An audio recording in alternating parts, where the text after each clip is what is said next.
कि पार्टी के द्वारा प्रदेश स्तरीय से लेकर के पंचायत स्तरीय तक इवन जो भी हमारे कार्यकर्ता साथी जुड़े हुए हैं सभी के सम्मान के लिए पार्टी लगातार काम कर रही है। आपने देखा कि पिछले दिनों प्रदेश कार्यालय में भी बुला करके राष्ट्रीय कार्यकारी अध्यक्ष महोदय के द्वारा हर जिले से कई साथियों को और कई पदाधिकारियों को बुला करके सम्मानित किया गया था। इसी कड़ी में कल गया जिले में भी सम्मान का कार्यक्रम चल रहा था। उसमें मंच पर ये देखने को मिला कि वैसे व्यक्ति जो राष्ट्रीय जनता दल के चुनाव प्रबंधन में लगे हुए थे, चुनाव में मुख्य भूमिका में थे, और सरकार जैसे ही हम लोगों की बनी, एनडीए की बनी, वो आ करके किसी प्रकार से साक्ष्य को छिपा करके मुख्यालय में अपनी बात को दबा करके किसी व्यक्ति को प्रभाव में लेकर के और वो पार्टी में आ गए। और इन सारे कृत्यों को देख करके जो जनता दलियों के लोग हैं काफ़ी हताश महसूस कर रहे हैं। और देख लीजिए कि कल के जो कार्यक्रम का मंच पर भी आप देखिएगा कि तो प्राथमिकता उन्हीं लोगों को दिया गया जो कि राष्ट्रीय जनता दल के चुनाव प्रबंधन कर रहे थे।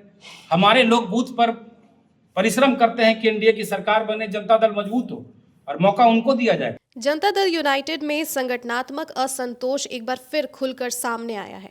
गया जिले में पार्टी के भीतर दो गुटों के संकेत मिलने लगे हैं। इस बीच जेडीयू के प्रदेश सचिव डॉक्टर चंदन यादव ने रविवार को चंदौती मोड़ स्थित अशोक नगर में प्रेस वार्ता कर बताया कि मुख्यमंत्री नीतीश कुमार को पत्र लिखकर संगठन में पुराने और निष्ठावान कार्यकर्ताओं की लगातार उपेक्षा का गंभीर आरोप लगाया है। डॉक्टर चंदन यादव ने कहा कि पिछले 20 से 25 वर्षों से पार्टी और मुख्यमंत्री की नीतियों से जुड़े समर्पित कार्यकर्ताओं को हाशिए पर रखा जा रहा है, जबकि हाल ही में पार्टी में शामिल हुए लोगों को महत्वपूर्ण पद और सम्मान दिए जा रहे हैं।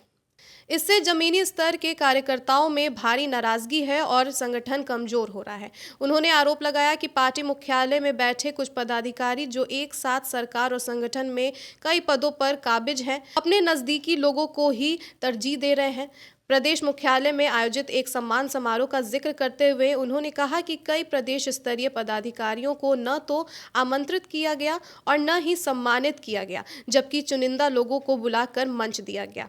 डॉक्टर यादव ने गया में आयोजित कार्यकर्ता सम्मान बैठक को भी अव्यवस्थित बताते हुए कहा कि वहां प्रदेश स्तर के पदाधिकारियों के लिए बैठने की समुचित व्यवस्था नहीं थी। पंचायत अध्यक्ष से लेकर प्रखंड स्तर की कमेटियों को बैठक की सूचना तक नहीं दी गई। जो कार्यकर्ता पहुंचे उन्हें भी सम्मानजनक स्थान नहीं मिल सका। इस दौरान उन्होंने जिला अध्यक्ष को भी इस रवैये का जिम्मेदार ठहराया। सीएम को दिए लिखित पत्र में यह आरोप लगाया गया कि चुनाव के दौरान दूसरे दलों का प्रचार करने वाले कुछ लोगों को बाद में साक्ष्य छिपाकर पार्टी में शामिल कर लिया गया और पार्टी के द्वारा प्रदेश स्तरीय से लेकर के पंचायत स्तरीय तक इवन जो भी हमारे कार्यकर्ता साथी जुड़े हुए हैं सभी के सम्मान के लिए पार्टी लगातार काम कर रही है। आपने देखा कि पिछले दिनों प्रदेश कार्यालय में भी बुला करके राष्ट्रीय कार्यकारी अध्यक्ष महोदय के द्वारा हर जिले से कई साथियों को और कई पदाधिकारियों को बुला करके सम्मानित किया गया था। इसी कड़ी में कल गया जिले में भी सम्मान का कार्यक्रम चल रहा था। उसमें मंच पर ये देखने को मिला कि वैसे व्यक्ति जो राष्ट्रीय जनता दल के चुनाव प्रबंधन में लगे हुए थे, चुनाव में मुख्य भूमिका में थे, और सरकार जैसे ही हम लोगों की बनी, एनडीए की बनी, वो आ करके किसी प्रकार से साक्ष्य को छिपा करके मुख्यालय में अपनी बात को दबा करके किसी व्यक्ति को प्रभाव में लेकर के और वो पार्टी में आ गए। और इन सारे कृत्यों को देख करके जो जनता दलियों के लोग हैं काफ़ी हताश महसूस कर रहे हैं। और मैं आपको इस प्रेस कॉन्फ्रेंस के माध्यम से ये बतलाना चाहता हूँ कि जो जनता दलियों के मूल साथी हैं, जो आदरणीय नेता नीतीश कुमार जी के विचारधारा से सहमत रहे, जनता दलियों के विचारधारा से सहमत हैं, वो इन सारी बातों को देख करके लग रहा है कि उनकी हकमारी की जा रही है। आखिर जो व्यक्ति 20 साल 25 साल से बिना किसी भी लोभ लालच के, बिना किसी पद के और आदरणीय नेता के विचारधारा को जन जन तक पहुंचा रहा है, क्या उसकी ये गलती है कि वो चुनाव में दूसरे दल का समर्थन नहीं किया? आप जहां तक हमारे जिला अध्यक्ष की बात कर लीजिए तो इनका तो खुद मामला है जो संदिग्ध है। आप देख लीजिए कि इमामगंज में जब चुनाव था, इसकी पार्टी को मैंने निवेदन किया है, मैंने मुख्यालय में भी निवेदन किया और आदरणीय माननीय मुख्यमंत्री से मैं निवेदन करता हूं कि देखिए, पार्टी के लिए चुनाव बहुत बड़ा मायने रखता है। चुनाव के बाद जो नंबर जनता देती है उसी के आधार पर सरकार बनती है और उसके अनुकूल काम होती है। तो चुनाव में अगर किसी व्यक्ति का जो मामला है वो कंट्रोवर्शियल है तो वो व्यक्ति बिल्कुल वैसे व्यक्तियों को पार्टी में रहने का कोई हक नहीं है, पार्टी उन लोगों पर कार्रवाई करे। हम लोग कई महीनों से आप देख रहे होंगे कि गया जिले से कई लोग जा कर के और पार्टी मुख्यालय में सभी लोगों को इन सारी बिंदुओं से अवगत करवा रहे हैं, लेकिन इन व्यक्तियों पर पता नहीं किस प्रकार का किनका साया है, किनके प्रभाव में ये लोग हैं, हमको नहीं पता चल रहा है। इसीलिए आज प्रेस कॉन्फ्रेंस करने की नौबत आई है। हम किसी भी प्रकार से जनता दल यू के मूल साथियों का अपमान बर्दाश्त नहीं कर सकते हैं, क्योंकि चुनाव के समय में पंचायत स्तर से लेकर के प्रखंड स्तर से लेकर के सभी कार्यकर्ता बूथ पर जा करके और झेलता है, वहाँ की परेशानियों को झेलता है। और मंच पर साझा करेंगे वो लोग जो प्रबंधन देख रहे थे राष्ट्रीय जनता दल और अन्य पार्टियों का, ये कतई बर्दाश्त नहीं होगा। हम माननीय मुख्यमंत्री जी से आज के आज ही आग्रह भी किए हैं, उनको पत्र के माध्यम से मैंने इन सारी बिंदुओं से अवगत करवाया और अनुरोध किया है कि इन सारे विषयों पर माननीय मुख्यमंत्री जी अविलंब संज्ञान लें, जो कि एक सजग कार्यकर्ता होने के नाते मैंने ध्यान आकर्षण उनको करवाया है। स्पष्ट बताइए इसके लिए आपकी जवाबदेही किसकी है, इस तरह की स्थिति है? बिल्कुल, इस तरह की जो स्थिति है इसके लिए मूल रूप से जिम्मेदार यहाँ के जिला अध्यक्ष हैं। जिला अध्यक्ष की ये नैतिक जिम्मेदारी बनती है कि वो वैसे अधिकारियों को चिन्हित करें कि किसने पार्टी के लिए काम किया था और किसने पार्टी के विरोध काम किया था। ठीक है, मैं ये मानता हूँ कि कुनबा को बढ़ाने के लिए नए लोगों का स्वागत होना चाहिए, और जो साथी किसी कारणवश हमसे छूट गए थे उनका भी स्वागत हम दल में करते हैं, लेकिन उनको छोड़ करके नहीं जो 20 साल 25 साल से बिना किसी स्वार्थ के हमारे साथ जुड़े हुए हैं। क्या ये अपराध है अगर कोई हमारी पार्टी छोड़ के नहीं गया? तो इन सारी बातों को चिन्हित करना यहाँ की अध्यक्षता कर रहे जिला अध्यक्ष की नैतिक जिम्मेवारी है, और उनका तो खुद मामला कंट्रोवर्शियल है। आखिर इमामगंज में हमारी पार्टी जब चुनाव लड़ रही थी तो उनके जो विषय है, जो एक जिला अध्यक्ष की नैतिक जिम्मेवारी होती है, क्या उसको वो निभा रहे थे कि नहीं, इस पार्टी को देखना चाहिए था। और बिल्कुल मैं इस बात पे कायम हूँ कि उनका जो मामला है वो कंट्रोवर्शियल रहा है इमामगंज में।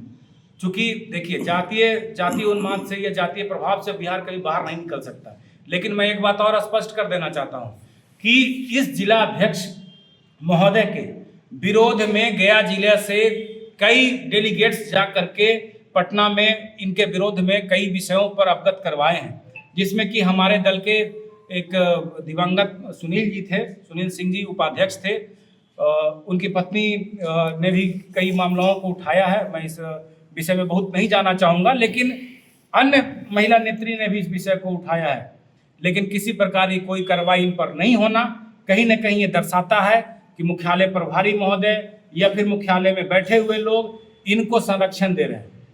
कल जो उसकी जानकारी आप लोगों ने दी थी? नहीं, हम तो इन सारी विषयों को माननीय मुख्यमंत्री जी को बजाते लिखित रूप से दिए हैं कि ये व्यक्ति का जो चुनाव में पूरा कंट्रोवर्शियल रहा है, इनका जो एक्ट रहा है।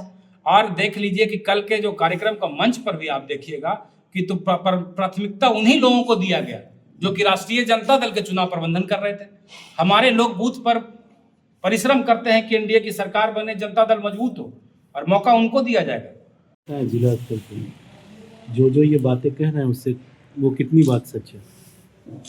बिल्कुल, हम भी कहना चाहते हैं कि जो कार्यकर्ता दिन रात मेहनत करता है, बूथ से लेकर हर जगह चुनाव में पार्टी के एक एक कार्यों में मेहनत के साथ काम करता है, तो एक एक कार्यकर्ता हमारा सम्मान का हकदार है।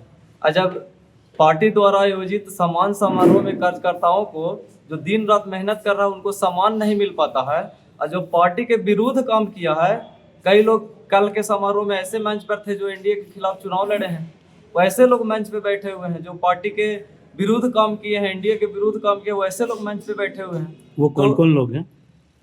वो कई लोग हैं, उसमें करीब करीब 8-10 लोग ऐसे बैठे हुए थे जिन्होंने पार्टी के विरुद्ध काम किया है। तो ये जिला अध्यक्ष के दायित्व बनता है कि वैसे लोग को चिन्हित करें, वो मंच पे कैसे आ जाते हैं और आखिर उन पर अभी तक कार्रवाई क्यों नहीं हुई, ये जिला अध्यक्ष की दायित्व है। तो जो कार्यकर्ता सम्मान पाने का हकदार हैं उनको सम्मान मिलना चाहिए।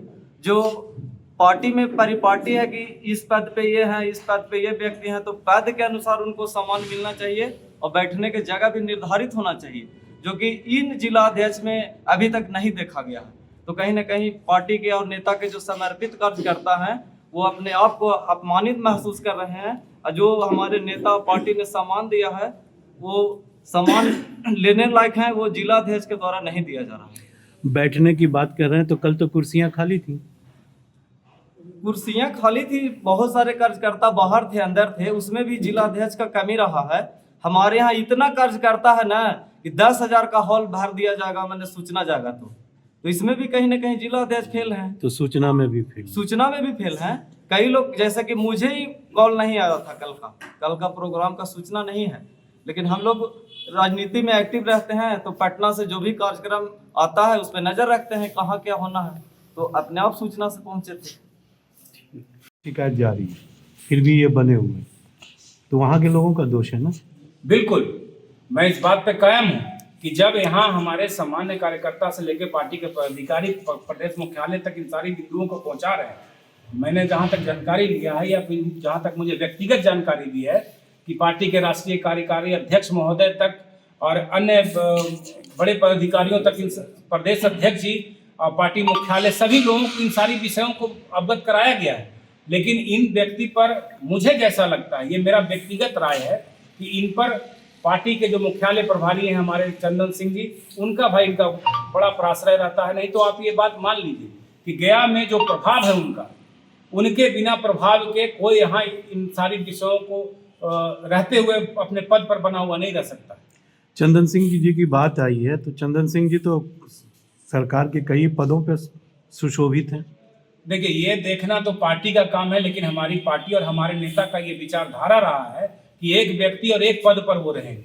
लेकिन भाई मुख्यालय प्रभारी चंदन सिंह जी कई सरकार के कई पदों पर हैं और संगठन के भी कई पदों पर हैं, तो ये देखना हमारे प्रदेश के पदाधिकारियों का काम है और सरकार का काम है। लेकिन ये नीतिगत हमारी पार्टी और हमारे नेता के अनुरूप नहीं है। अब जिलाध्यक्ष के लॉयल्टी पर सीधे सीधे सवाल उठा रहे हैं, क्या किस तरह का कंट्रोवर्सी उनका रहा है चुनाव के दौरान? देखिए, चुनाव के दरमियान हमको, जैसे आज जो प्रेस कॉन्फ्रेंस हो रही है, इसमें भी बहुत सारे ऐसे साथी हैं जो खुल करके बोलने के लिए सामने नहीं आ सके हैं, लेकिन चूंकि मैं उनका नाम नहीं लूँगा, उनका ये अपना व्यक्तिगत है। कई मित्रों ने जो संगठन के सकारात्मक कार्यों में लगे हुए हैं, प्रदेश स्तर से लेकर प्रखंड स्तर तक, वो सकारात्मक कार्य में लगे हुए हैं, बड़े दायित्व पर निर्वहन कर रहे हैं, उन्होंने मुझे फ़ोन करके सारी विषयों से अवगत करवाया है। इसी प्रकार से इमामगंज में जब जातीय बैठक हो रही थी, कई तरह के चुनाव में हम लोग सब जानते हैं कि हर संगठन या हर समूह जो है वो अपने अपने समाज के लोगों को आगे बढ़ाने के लिए जातिगत या सामूहिक बैठक करते हैं। क्या इनकी ये अपने जातीय सामूहिक बैठक में नहीं गए थे? ये जिलाध्यक्ष बताएं इस बात को। क्या इनका कंट्रोवर्शियल इशू नहीं है कि वो इमामगंज के चुनाव में खुल के सामने नहीं आए? ठीक है, जनता दल यू एक सीट पर हमारे विधानसभा में बेलागंज में चुनाव लड़ रहा था, प्राथमिकता जनता दल यू के साथियों का स्वाभाविक है कि वहाँ था। लेकिन जो जिला अध्यक्ष होते हैं उनके दायित्व में ये जरूर आता है कि 10%, 1% जो भी उनकी हो, वो अन्य विधानसभा में भी खुल करके नजर आए। लेकिन ये गुरुआ छोड़ के तो कहीं दिख नहीं रहे थे। अगर दिख रहे थे तो इस बात को ये स्पष्ट करें कि वहाँ जो जातीय बैठक हो रही थी इमामगंज में, उसमें ये भाग नहीं ले रहे थे। तो अगर वहाँ जातीय बैठक हो रही थी तो इनके समाज के लोगों ने किनको दिया है समर्थन, ये तो सर्वविदित है। पद से हटाने के लिए भी आप किसी से अधिकारी से भी मांग करेंगे क्या? हाँ, आज माननीय मुख्यमंत्री को मैंने सुबह ही मेल भी किया है और उनके निजी सचिव को भी मैंने व्हाट्सएप के माध्यम से और अन्य माध्यमों से सूचना इस विषय को दिया है। क्योंकि देखिए, हमारी पार्टी और नेता एक ऐसी विचारधारा की पार्टी है जो कि आज आइडियोलॉजी के लिए पूरे विश्व में जानी जाती है। नीतीश कुमार जी आज Guinness book of world record में उनका नाम दर्ज हुआ है मुख्यमंत्री के रूप में 10वीं बार शपथ लेने में। तो हमारे नेता ने अगर समर्थन कार्यकर्ताओं के सम्मान के लिए एक नया संकल्प लिया है, ये कितनी बड़ी बात है। प्रदेश स्तर में भी जब हम लोगों को सम्मानित किया गया कार्यकर्ताओं को, तो जिला से कई लोगों को बुलाया गया था, लेकिन हमने ये महसूस किया कि वहाँ भी वैसे ही लोगों को बुलाया गया था जो कि परिक्रमा वाले ही लोग थे। हम ये नहीं कह रहे कि आखिर उनको सम्मान क्यों किया गया, मैं ये कह रहा हूँ कि जो कार्य कर रहे थे वो छूट कैसे जाते हैं। बिल्कुल सम्मान करना चाहिए। जो आज भी हमारी पार्टी का साथ जुड़ेगा, मैं उनका सम्मान जरूर करूंगा, लेकिन उनको छोड़ के नहीं जो हमारे साथ 20 साल से जुड़े हुए हैं। उन्हें बड़ी जिम्मेदारियां सौंपी गई, जबकि वर्षों से पार्टी की सेवा कर रहे कार्यकर्ताओं की अनदेखी की गई। उन्होंने सवाल उठाया कि क्या 25 से 30 वर्षों तक पार्टी से जुड़े रहना, पद की लालसा न रखना और पार्टी न छोड़ना अपराध बन गया है। डॉक्टर चंदन यादव ने गया जिला संगठन से जुड़ा एक और गंभीर मुद्दा उठाते हुए कहा कि जिला अध्यक्ष के खिलाफ महिला पदाधिकारी की पत्नी सहित कई महिला नेत्रियों ने महिला अपमान का मामला पार्टी मुख्यालय तक पहुंचाया, लेकिन अब तक कोई ठोस कार्रवाई नहीं हुई है। उन्होंने मुख्यमंत्री से पूरे मामले में हस्तक्षेप कर संगठन में व्याप्त असंतोष को दूर करने और निष्ठावान कार्यकर्ताओं को न्याय दिलाने की मांग की है। तो फिलहाल के लिए बस इतना ही। आप देखते रहिए न्यूज़ हट। धन्यवाद।